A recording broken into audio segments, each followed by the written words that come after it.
Alright, so this is something I decided, hey, we'll try and do. I'm a big comic book fan, in case I don't think you guys knew that. But anyways, this is something I'd like to try and do, is do some comic book stuff. Um, I'm more of a Marvel fan. As you can see, I love Marvel comics.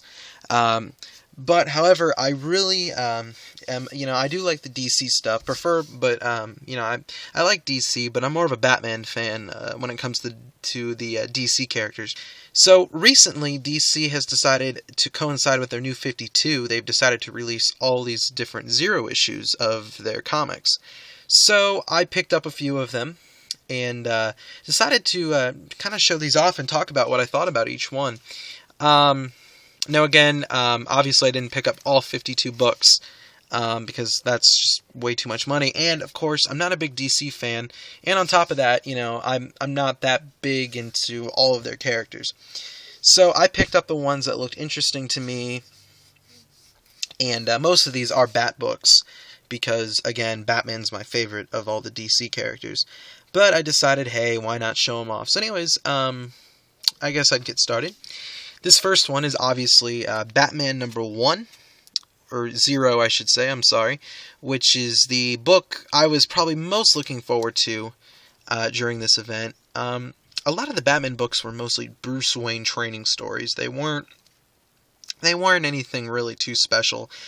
It was entertaining. I really did enjoy it. I thought it was good writing, great art. Scott Snyder and Greg Capullo never fail when it comes to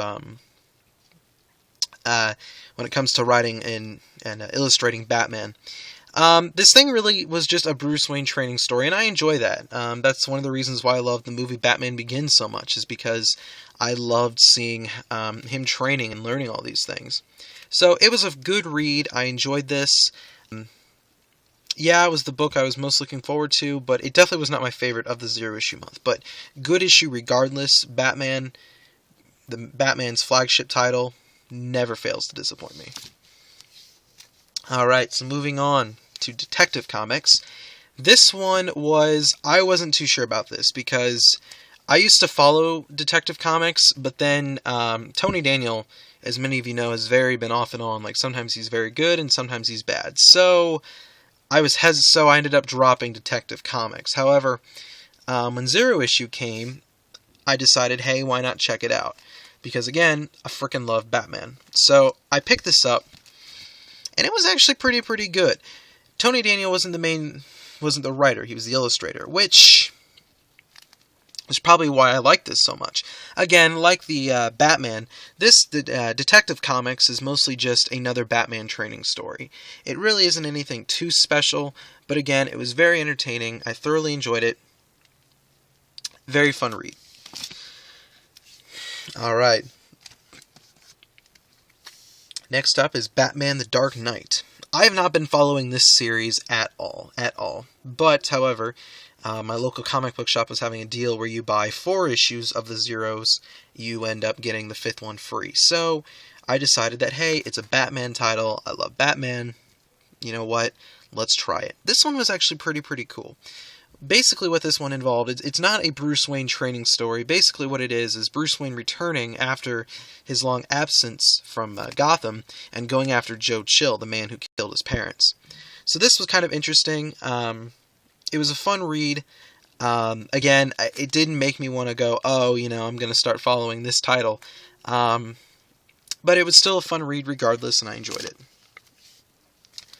Now, this is a book I was very much looking forward to. I love Batman Incorporated. The title right now, they just started it for the New 52, and it's really good.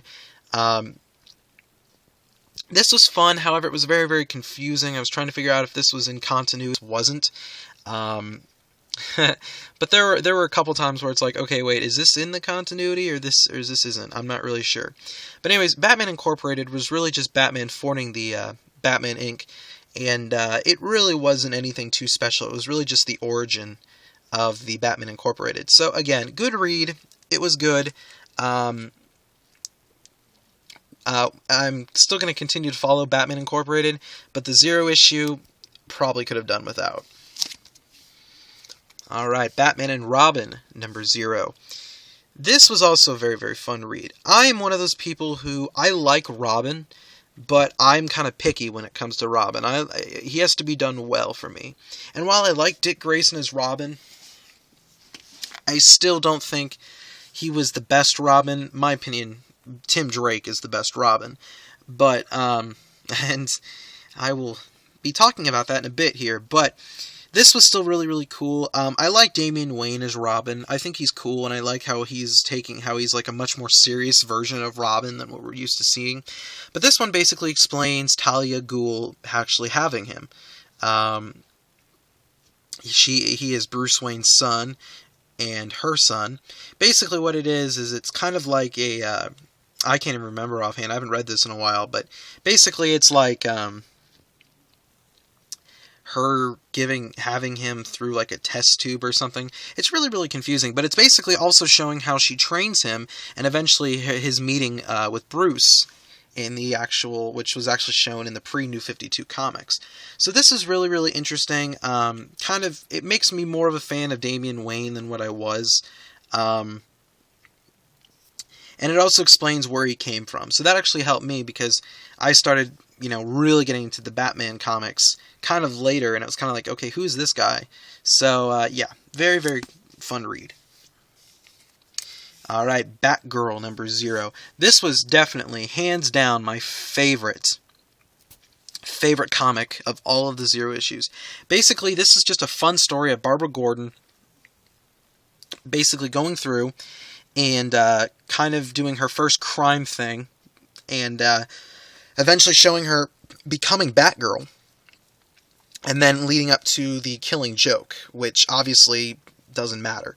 But this was just a fun read. And again, out of all the Batgirls, my favorite has always been Babs. I've always been a fan of her. I like Cantricia, and I like Stephanie, but I really, really like Barbara the best as Batgirl. So I was very, very happy when Batgirl actually started with her returning to the role, and that was one of the reasons that made me want to go and follow this title. And this was just a fun read. It was fun, it explained a lot of things, and I liked how it led up to my favorite Batman story, which was The Killing Joke. So I highly recommend this one if you did not get it or have not read it. Definitely check this out. Alright. Now, out of all the Batman characters, Nightwing has always been a favorite of mine. In fact, he might be my favorite in the Batman family. I really do enjoy Richard John Grayson as Nightwing. He's very, very cool.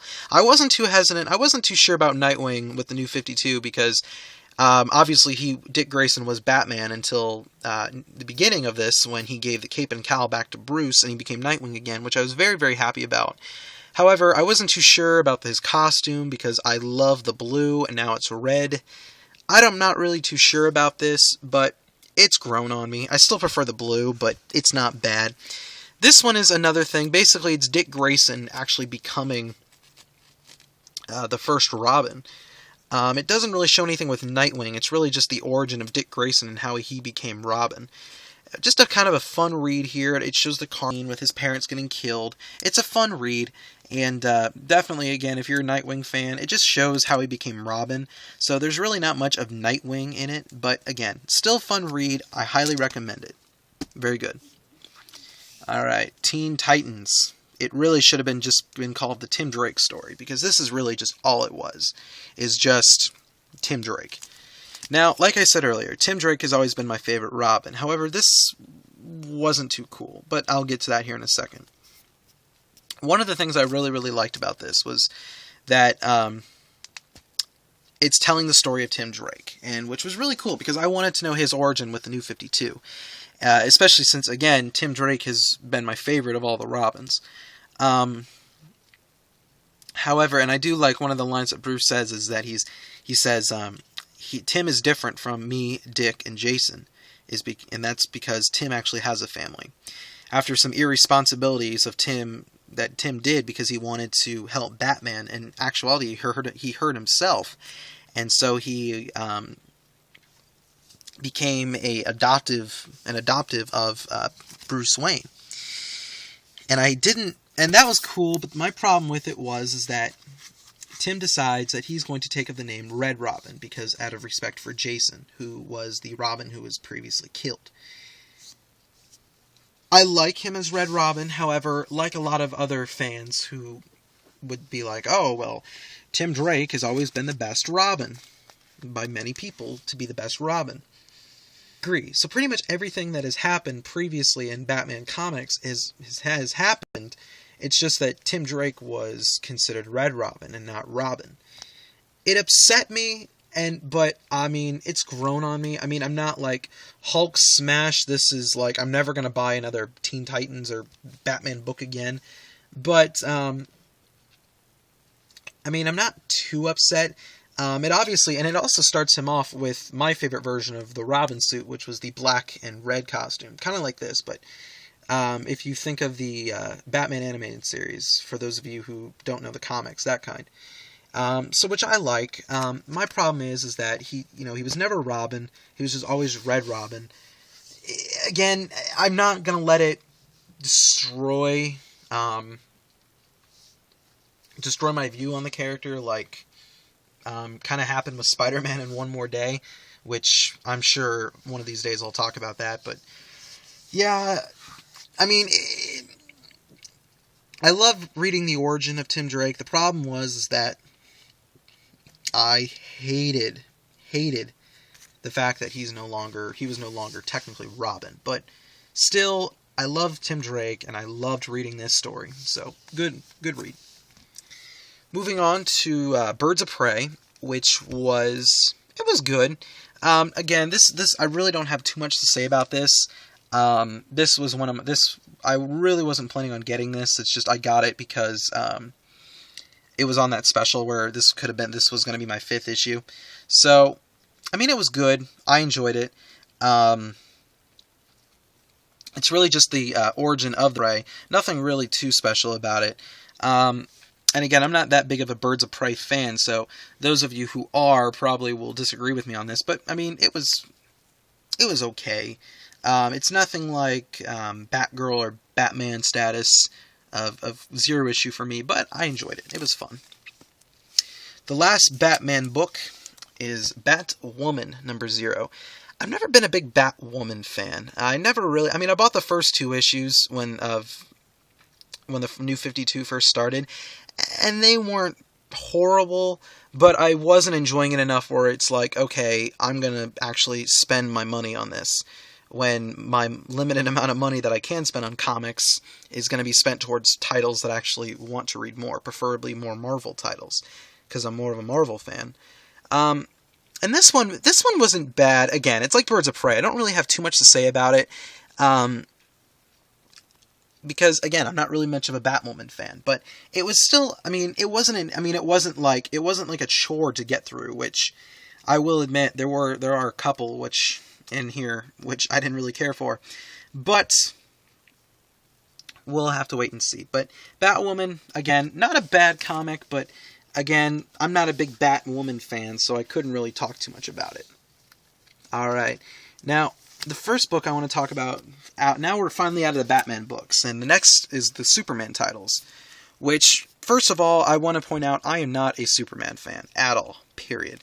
I have never been interested in Superman, because he just seems too basic to me. There's nothing too special. The guy can do anything, and his only weakness is a green rock that his arch nemesis, who happens to have no superpowers, by the way, can somehow get a hold of. Now again, no offense to those who like Superman, I've just never been a fan of the character. However, this comic, Action Comics, made my opinion change a bit.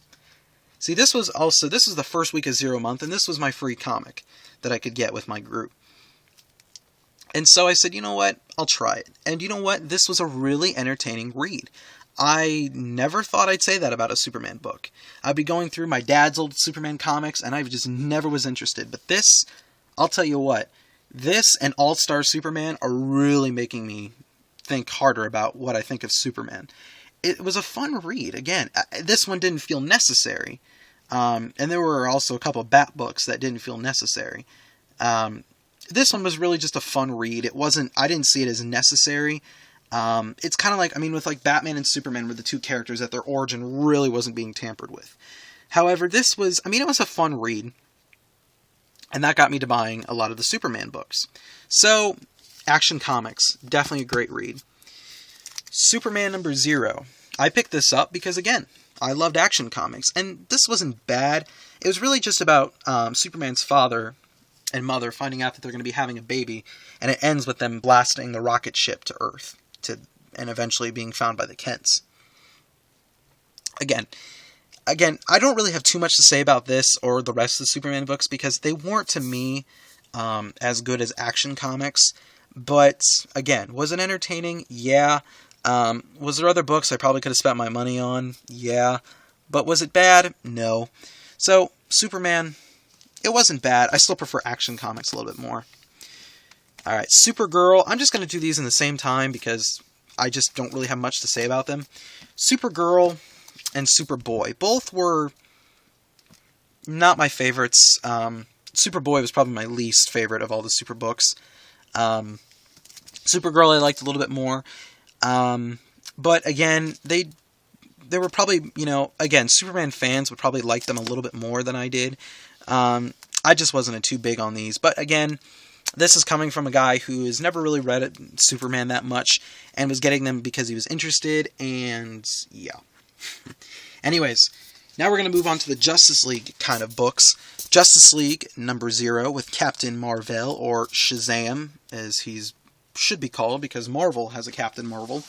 But anyways, I've been really digging the Justice League title from DC, and so I decided to pick this up, and this was cool. I've never been a huge Shazam fan, but this was just a really entertaining read. It showed him as a kid, kind of discovering how he, his powers and how he can become Shazam by just saying Shazam, and then he becomes Shazam. So again, really fun read. It really has nothing to do with the Justice League, but I can only assume that eventually Shazam is going to join the Justice League or become a member of the Justice League of America, which is the second Justice League title that DC is going to be doing here soon. So again, good issue. Really doesn't have anything to do with the Justice League. It's really more, it should have been just called Shazam. But again, still a fun read. I enjoyed it. Wonder Woman, number 0. This, again, was really just the origin of Wonder Woman. How she was, Princess Diana, lived on the island of Amazon. There really isn't too much I can say about this as I can other books, because, again, I think this is like the first Wonder Woman comic I've actually ever bought. I know the character, I know her origin, and it was a fun read, but I figured I'm just gonna stick with getting my Wonder Woman from the DC Justice League book. But again, fun read. I enjoyed it. But definitely not the best. World's Finest. I didn't like it. I mean, it just seemed way too boring to me. I just did not. This felt like a chore to get through, just like Batwing did, number 1. I didn't buy Batwing of the 0 issues, but I'll tell you what, that felt like a chore, that first issue. And this felt like a chore to get through. I read it because I spent $3 on it. So I read it, but I couldn't gravitate toward it. Plus, I couldn't really understand what was going on. Like, why is Huntress Robin and Supergirl's now Power Girl? Like, I don't know. Again, this is coming from a non-DC, huge DC fan, so this really didn't make any sense to me. I didn't find it very entertaining. The Flash. This was really, really fun. This was basically Barry Allen getting his superpowers. Getting the chemicals and the lightning and all that on him. And then, of course, his father being framed for killing his mom. And then him trying to find his, prove his father innocent. This was just a fun read. And again, I didn't know too much about the Flash, or at least in that sense that his father, and all that with his mom. I only knew how he became the Flash. I mean, again, Batman and Green Lantern have been mind-made to DC people. So this was a fun read. It made me start buying the Flash title. So, yeah, I mean, it was fun. I enjoyed it. And so Flash, this made me give it a try. Just like the Superman books made me want to give Superman a try. So, we'll have to wait and see. Alright, we're getting into the last 3 here. And I'm not going to spend too much time on the bottom one here. Earth 2. This is basically what I see it as DC has Earth 2 and all the different Earths, and Marvel has the Ultimate Universe. Basically, this is just an alternative universe. Again, I don't know too much about this. It was fun, but nothing too special for me. And then the last two books I'm going to talk about together. Green Lantern, the Green Lantern books. Green Lantern, Hal Jordan, is my favorite Green Lantern, but Green Lantern has always been my second favorite DC character. I love Batman, and then Green Lantern's a close second. At first, I thought this was going to be John Stewart, but this is actually a brand new character that they're going to be introducing into the Green Lantern lore, since, if you haven't been following, Sinestro and Hal Jordan are stuck in some limbo at the end of Green Lantern 12. So this is a new character, Green Lantern, and it was actually really, really good. It was really, really cool, and it's going to start up the second arc, which has already begun, which I highly recommend you start reading, because it's very, very entertaining. And then the last is the Green Lantern Corps series, which stars Guy Gardner, who is a cool Green Lantern. Again, not my favorite. I'd probably have to say he's probably my least out of the main four, being Hal first, Kyle second, John third, and Guy last. He's never been my favorite, but again, this was fun, you know? I can't say anything bad about it. It was just a fun read. So that's about all the Zero issues I had. Again, I wish I could elaborate on these more than what I could say on Marvel titles. I felt as though the Batman titles were, definitely the ones I enjoyed the most, because again, Batman's just my favorite DC character. However, I definitely want to start doing more comic book videos. I really do. Because I love collecting comics, reading comics, and discussing them. And since I don't really know a lot of two people around my area who are into comics, I decided, you know what, let's start some comics on here. So anyways, I hope to do more like this, and in the comments, please, what did you guys think about the whole 0 month of DC? Did you like it? Did you hate it? Were you like, meh? Or, tell me. I want to know. Anyways, guys, thanks for checking this out. Definitely would like to put some more videos of comics up here soon. And, I've got 4 boxes and a shelf full of trades to talk about. Oh, and even more up here. So, yeah, definitely. So, thank you, guys.